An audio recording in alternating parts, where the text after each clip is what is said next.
United wanaweza kufanya usajili wa kiungo katika dirisha la mwezi Januari. Conor Gallagher ni miongoni mwa majina ambayo yamekuwa yakitajwa yanalengwa kujiunga na Manchester United.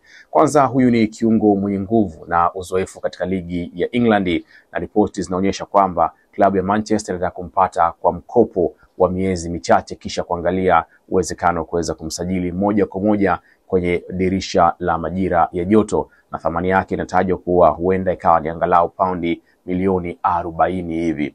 Kwa upande wa bei, Manchester ambayo wanaifikiria huenda labda ikawa ni njia ngumu kumpata kwa mkopo kwa sababu Atletico hawako tayari kumwachia kwa mkopo. Lakini Conor Gallagher ana sifa na ubora ya kuwa kiungo wakati asiogopa kupambana kwenye kutafuta mpira, ni mbishi na ana ujuzi wa kiasi. Mpango wa Manchester ni kuweza kumpata kiungo mpambanaji zaidi, kuweza kuilinda sehemu ya kiungo, ushambuliaji na walinzi, jambo ambalo kwa siku za hivi karibuni limekuwa gumu. Na kikubwa Manchester wanataka kuongeza nishati kwenye sehemu ya pili ya msimu ambayo itaendana na dirisha la usajili.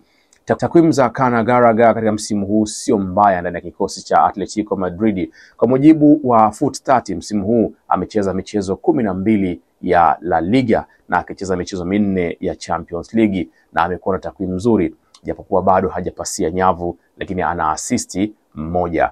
Kulingana na Stat News wanasema kwa msimu 2024-2025 alicheza jumla ya mechi 38 za ligi kuu ya soka nchini England na akifunga magoli 5 na kutoa assist 7. Katika EPL ana jumla kucheza michezo 136 na akifunga jumla magoli 18. Moja kati ya viungo ambao wanaelezwa zaidi kwamba huenda wakasajiliwa na Manchester kwa mkopo. Je, unafikiri Conor Gallagher, kijana wa zamani wa Chelsea, anaweza kuja kuisaidia Manchester United kwenye sehemu ya kiungo kwa namna ambavyo umekuwa ukimtazama La Liga pamoja na alivyokuwa kwenye ligi ya England? Subscribe, like, share na comment kupitia hapa United Insider.